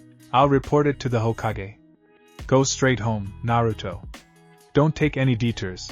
Naruto nodded and hurried through the village streets, hyper-aware of his surroundings. The pendant at his chest felt heavier somehow, its protective weight a reminder of how vulnerable he still was. He was halfway home when he felt it, another presence, this one closer. Following him through the crowd, Naruto ducked into an alley, then used the substitution jutsu to switch places with a trash can while hiding behind a dumpster. Sure enough, a figure in civilian clothes entered the alley moments later, looking around in confusion. Not Anbu this time, but Root. Naruto could tell by the way the person moved. Mechanical, efficient, emotionless. Root operatives had their emotions suppressed through seals and conditioning, leaving them feeling like empty spaces in his enhanced awareness. The operative scanned the alley once more, then departed. Naruto waited 5 full minutes before emerging and taking a deliberately circuitous route home, using every evasion technique he'd learned at the academy. Kushina was waiting when he finally arrived, her expression thunderous. Iruka told me. You were followed? Yeah, but I lost them. Mom, what's going on? Danzo is taking an interest, that's what's going on. She pulled him inside, immediately activating privacy seals around the house. He must have sensed something during your surge 2 weeks ago, or one of his spies noticed the unusual training activity. What does he want? To understand what you are. To determine if you're a threat or an asset. Danzo collects useful people and tools, Naruto. He'd love nothing more than to have a Lillim-descended ninja under his control. So what do? You be very, very careful. Don't give him any excuse to approach you directly. Keep your abilities locked down in public. And trust no one you don't absolutely have to. She cupped his face in her hands. I won't let him get to you, sweetheart. I promise. But as Naruto lay in bed that night, he couldn't shake the feeling that promises might not be enough. Somewhere in the shadows, Danzo Shimura was watching, waiting, calculating how to turn a boy with demon blood into a weapon for the village. The pendant at Naruto's chest pulsed gently, and his grandmother's journal seemed to call to him from the nightstand. He opened it to a new page. Power attracts those who would control it as surely as flame attracts moths. You will be tested, young one. Those who fear what you represent will seek to either bind you or break you. Stand firm in who you are. Remember that your greatest defense is not your power, but your will. The choice to use your gifts ethically, even when others would use them cruelly. Naruto closed the book and looked out at the village lights. 6 weeks until graduation. 6 weeks until he'd be a genin, working missions, building a team. 6 weeks to prepare for whatever Danzo had planned. The Crimson Legacy had brought him power, but it had also painted a target on his back. Now he had to prove he was more than just a potential weapon. He had to prove he was Naruto Uzumaki, ninja, friend, and someday, Hokage. Even if that meant facing the shadows that lurked in his own village. The summons came 3 days later, delivered by an ANB with a tiger mask. Not to Naruto directly, but to Kushina, and the message was clear: the Hokage wanted to see them both immediately. Is this about Danzo? Naruto asked as they hurried through the village streets in the pre-dawn darkness. Probably. Hiruzen wouldn't call us this early unless it was serious. Kushina's hand rested on his shoulder, reassuring but tense. The Hokage's office was already occupied when they arrived.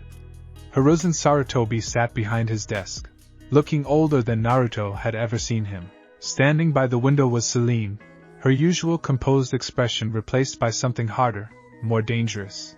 And in the corner, partially hidden in shadow, stood a woman Naruto had never seen before. She was tall and ethereally beautiful, with hair that shifted between deep purple and midnight black depending on how the light caught it. Her eyes were solid gold without pupils, and when she looked at Naruto, he felt his Lillim nature respond immediately, recognizing one of its own. Naruto, Hiruzen said gravely, this is Lilith. She is the progenitor, Naruto breathed, the word coming from somewhere deep in his inherited memory. The first mother. Lilith smiled, revealing slightly pointed teeth. Not quite the first. That honor belongs to someone far older than I. But I am the one who made the pact with your ancestors, who gave the Uzumaki clan their gifts. Her voice was like honey and smoke. And I am here because my descendants are in danger. Lady Lilith arrived in the village last night, Seline explained. She felt the disturbance when Naruto's powers awakened and has been traveling ever since. She also felt when someone began actively hunting for information about Lillim in the hidden leaf. Danzo, Kushina said flatly. Indeed. Hiruzen steepled his fingers. 3 days ago, root operatives began inquiring about historical records of the Uzumaki clan, specifically asking about any connections to supernatural entities. They've also been monitoring Naruto extensively. How extensively? Naruto asked, a chill running down his spine. Daily surveillance. They know about your training, your enhanced abilities, and that you're being instructed by someone with no official records. The Hokage's expression was grim. Danzo approached me yesterday, suggesting that Naruto undergoes specialized evaluation to determine if his unusual chakra signature poses a security risk. Absolutely not, Kushina said immediately. He's not going anywhere near root. I agree, which is why I denied his request. But Danzo doesn't take no for an answer easily. Hiruzen looked at Lilith. Which is why Lady Lilith's arrival is both timely and potentially problematic. Problematic how? Naruto asked. Lilith moved from the shadows, and Naruto felt the sheer presence of her, centuries of existence compressed into a single form. Power that made Seline seem like a candle next to a bonfire. Because I am exactly what Danzo fears most. A being from outside his control who has claim to one of his village's children. She knelt before Naruto, her golden eyes meeting his blue ones. Tell me, young descendant, what do you know of your true heritage? Just what my mom and Seline have taught me. That the Uzumaki made a pact with the Lillim, that we're part human and part you. Simplistic, but essentially accurate. Lilith placed a hand over his heart, right where the suppression pendant rested. But there is more to the story. Much more. And if Danzo is hunting for information, you need to understand what he might discover. She stood, and shadows seemed to gather around her as she spoke. Millennia ago, When your world was young and the barriers between realms were thin, beings from many dimensions walked freely here. Some were benevolent, others predatory. My people, the Lillim, were somewhere in between. We fed on emotional energy, and humans produced it in abundance. The early interactions were chaotic, Seline added. Some Lillim were careful, taking only what was freely given. Others were not. The legends of succubi draining people to death come from those dark times. Eventually, we established laws, Lilith continued. Rules governing how Lillim could interact with humans. No draining without consent. No long-term bonds without full disclosure. No reproduction without approval from both the Lillim courts and human leaders. She paused. The Uzumaki pact was one of the first formal agreements. A clan of humans who possessed exceptional chakra and life force, willing to provide sustenance in exchange for our gifts. So we're like livestock? Naruto asked, disturbed. No. Lilith's voice was sharp. You are partners. The Uzumaki received longevity, enhanced vitality, sealing abilities that drew on Lillim power. In return, they provided emotional energy that we could not easily obtain elsewhere. It was meant to be symbiotic, beneficial to both sides. But something went wrong, Kushina said quietly. Yes. About a century ago, a faction of Lillim began breaking the pact's terms. They bred with humans without permission, creating powerful hybrids that they planned to use as an army to invade your world permanently. Lilith's expression darkened. The rebellion was crushed, but not before several of these unauthorized hybrids were born. Most were hunted down and killed by our enforcers.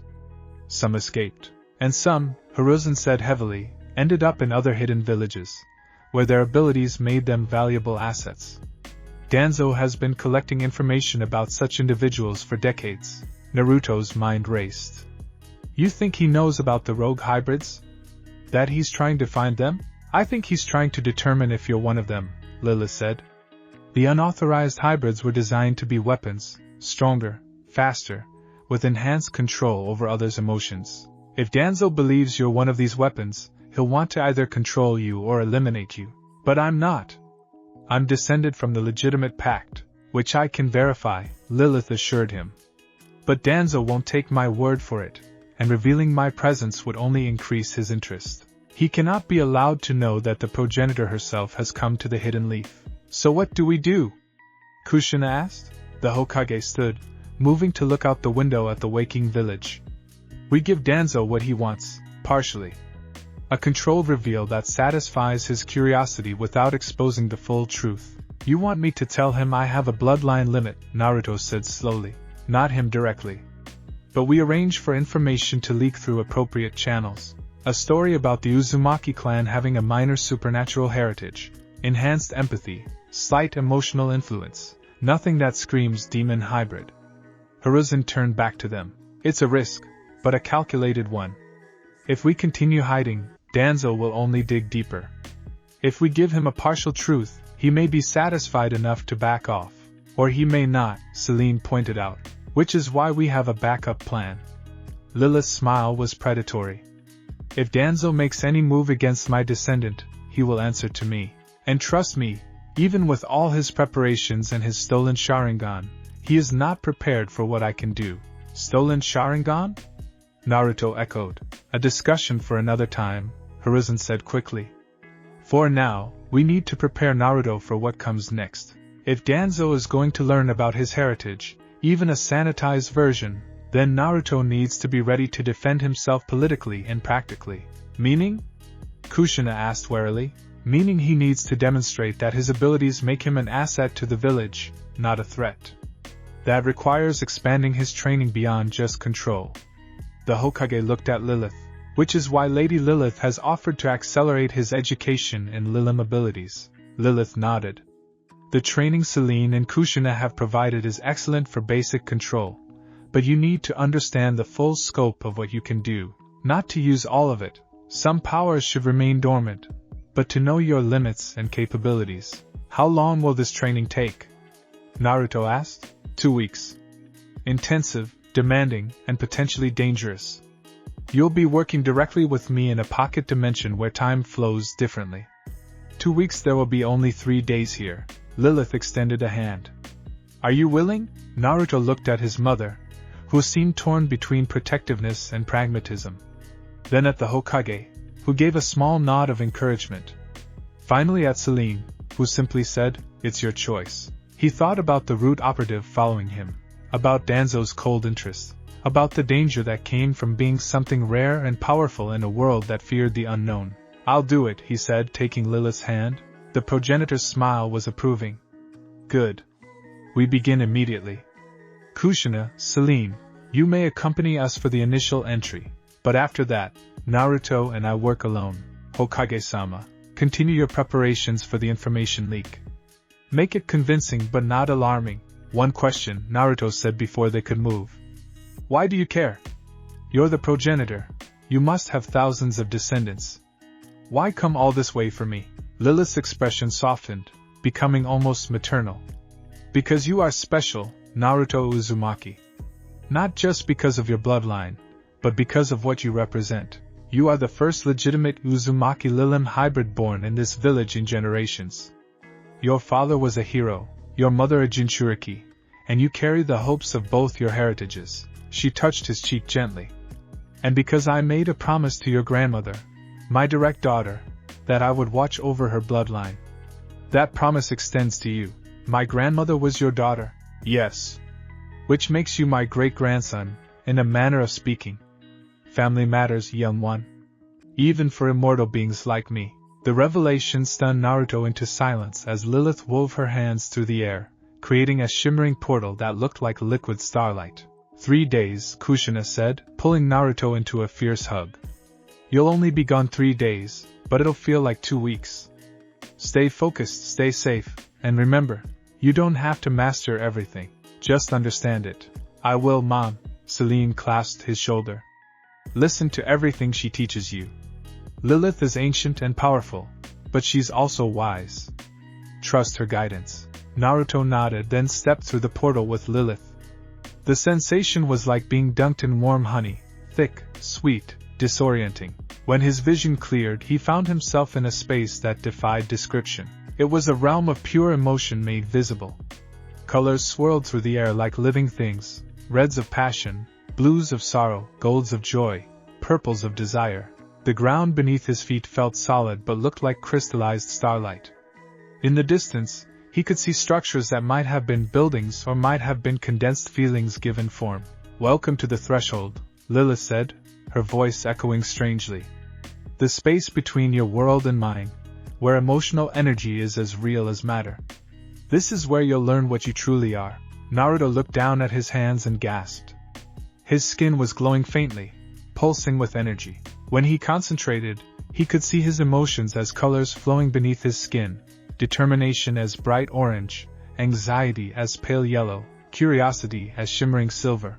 Everything you feel is visible here, Lilith explained. There's no hiding in the threshold, no suppression, no control. You experience emotions in their purest form. It's overwhelming at first, but it's necessary. You can't master your abilities until you understand them at this fundamental level. How do you live like this? With everything so intense? With practice, you learn to ride the waves rather than drown in them. Come, we have much to cover in little time. She led him to a structure that resolved into a pavilion made of crystallized hope. He knew it was hope because he could taste it in the air, sweet and warm and impossibly optimistic. Inside, the emotional storm of the threshold calmed slightly, becoming more manageable. Sit, Lilith commanded, settling across from him. First lesson, understanding the spectrum of your heritage. Over the next hours, or days, time was strange here. Lilith taught him things that no amount of human instruction could have conveyed. She showed him how Lillim perceived the world, not through physical senses primarily but through emotional resonance. How every living being produced an emotional signature as unique as a fingerprint. You've been sensing this intuitively, she explained, but now you'll learn to read it consciously. Close your eyes. Tell me what you feel. Naruto obeyed, extending his awareness. Even here, even with Lilith as the only other presence, the emotional landscape was complex. He felt her ancient nature, power that had seen civilizations rise and fall, love and loss repeated countless times, a deep well of purpose mixed with occasional loneliness. "You're lonely," he said, surprised. "Even though you're so powerful, you're lonely. Immortality has its prices. I've watched everyone I've ever cared about die or change beyond recognition. My children grow distant, forge their own paths. It's the nature of eternity." Lilith's voice held no self-pity, just acceptance. "But that's not the point of this exercise. What else do you sense? You care about me. Actually care, not just duty or obligation. You're hopeful? No, proud? You're proud of what I might become. Good. Now, tell me what you feel from yourself." That was harder. Naruto had never tried to sense his own emotions from the outside before. But here in the threshold, with everything laid bare, he could see himself clearly. Fear. A lot of fear about what I'm becoming. Determination to master it anyway. Loneliness. I miss having friends I can be completely honest with. Love for my mother. And, he paused, examining a thread of emotion he'd been ignoring. Anger.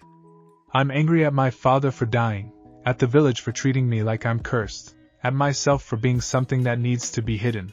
That's honest. And honesty is where true mastery begins. Lilith gestured, and the space around them shifted, becoming darker. Now, the difficult part. I'm going to show you the full scope of Lillim abilities, not just the ethical ones you've been learning, but the dangerous ones. The abilities that, if misused, turn us into the monsters humans fear.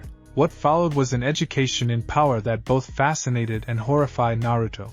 Lilith demonstrated how a skilled Lillim could not just sense emotions but rewrite them entirely, turning love to hate, courage to cowardice, trust to paranoia. "This is the deepest violation," she said as she showed him the technique on a conjured phantom. "To reach into someone's mind and fundamentally alter who they are. Most Lillim are prohibited from ever learning this. I show you so that you understand what's possible, and why you must never use it." She showed him how to drain life force actively, not just the passive absorption of emotional energy but the aggressive taking of someone's vitality to strengthen himself. "This is addiction waiting to happen," she warned. "The rush of power from active draining is intoxicating. Some Lillim become dependent on it, unable to sustain themselves any other way. It's a path to becoming exactly what humans fear." She showed him how to create bonds of absolute loyalty, supernatural connections that made people incapable of betraying him even if they wanted to. This is how the rogue hybrids built their armies. Forced bonds that stripped away free will. It's slavery disguised as devotion, and it's forbidden under every interpretation of our laws. Each ability was demonstrated, explained, and then explicitly labeled as prohibited. By the time Lilith finished, Naruto felt sick. "Why show me all this if I'm never supposed to use it?" "Because knowledge is defense," Lilith said firmly. "If you don't know these abilities exist, you can't recognize when someone uses them on you or others. And make no mistake, there are rogue Lillim and unauthorized hybrids who will use these powers without hesitation. You need to be able to identify and counter them." The next phase of training focused on defense. Techniques for shielding his mind from emotional manipulation, for breaking force bonds, for resisting draining attempts. It was exhausting work that left Naruto mentally battered, but by the end he could maintain a basic defensive screen even in the emotionally charged atmosphere of the threshold. "Better," Lilith approved after a particularly grueling session. "Your natural stubbornness actually helps here. You're difficult to influence because you're so sure of who you are." "Is that a compliment? From me?" "Yes. Too many young Lillim are malleable, eager to please, easily swayed. You have a core identity that resists external pressure. Cultivate that." They moved on to advanced applications of acceptable abilities. Lilith taught him to create emotional anchors, subtle, ethical connections with people he trusted that would allow them to ground him if he lost control. She showed him how to use his empathic senses in combat, predicting opponents' moves by reading their emotional states. Fear creates hesitation, anger creates recklessness, desperation creates mistakes, she explained as they sparred. "Read your opponent's emotions and you'll always be 3 moves ahead." She taught him about the different types of bonds that could sustain him as he matured. Deep friendship, romantic love, familial devotion, creative partnership, mentor relationships. Each had a different flavor of emotional energy, And Lilith explained that a healthy Lillim needed variety, not just intensity. The ones who fail are those who fixate on a single type of bond, usually romantic or sexual, she said. They become dependent on that specific flavor of energy, and lose their balance. You need friends as much as you'll eventually need lovers. Remember that. Perhaps most importantly, she taught him about informed consent in intimate contexts. When you're old enough for romantic relationships, you'll need to have a conversation that most young people never have, Lilith said seriously. You'll need to explain what you are, what being with you means, what you'll need from them emotionally. And you'll need to give them time, real time, with no influence from your powers, to decide if they're willing. That sounds terrifying. It is. You'll face rejection. People who might otherwise be attracted to you will walk away once they understand the full picture. But those who stay will be genuine partners, and their emotional energy will sustain you far better than anything taken through manipulation. On what Lilith said was the final day of training, she taught him one last technique. The most closely guarded secret of mature Lillim. This is called the true name, she said. It's a way of anchoring your identity so completely that no external force can change who you fundamentally are. Even another Lillim using the forbidden rewriting techniques couldn't alter your core self if you've established your true name properly. How does it work? You must define yourself in absolute terms. Not what you do or what others think of you, but who you are at the deepest level. It requires brutal self-honesty and unwavering conviction. Naruto spent hours meditating, stripping away everything superficial until he reached his core. When he finally spoke, his voice echoed through the threshold. I am Naruto Uzumaki, son of Kushina and Minato, descendant of the Lillim and heir to the Uzumaki legacy. I am human and supernatural, flawed and determined. I will become Hokage through my own strength and choices. I will use my power to protect, not control. I will forge genuine bonds, not false ones. I am loud and stubborn and caring and sometimes stupid, but I am always myself. This is my true name, Naruto the Unbroken. The threshold resonated with the declaration, and Naruto felt something lock into place in his very soul, an anchor that would hold him steady no matter what storms came. Lilith smiled, and for the first time, Naruto saw pride in her golden eyes that matched what he'd sensed from her emotionally. Well spoken, great-grandson. You're ready. The portal back opened, and as they stepped through, Naruto felt the weight of everything he'd learned settling onto his shoulders. He understood now what he was capable of, both the incredible good and the terrible harm his abilities could enable. They emerged in the Hokage's office to find Kushina pacing frantically, though she'd only been waiting 3 days. Naruto! She pulled him into a crushing hug. How was it? Are you okay? I'm different, Naruto said honestly. But okay. She taught me a lot. He exceeded my expectations, Lilith said, and Naruto could hear the truth in her voice. She wasn't just being polite. He has the potential to become one of the most ethically powerful Lillim-descended individuals in recent centuries. If he continues on his current path. That's a big if, Hiruzen observed.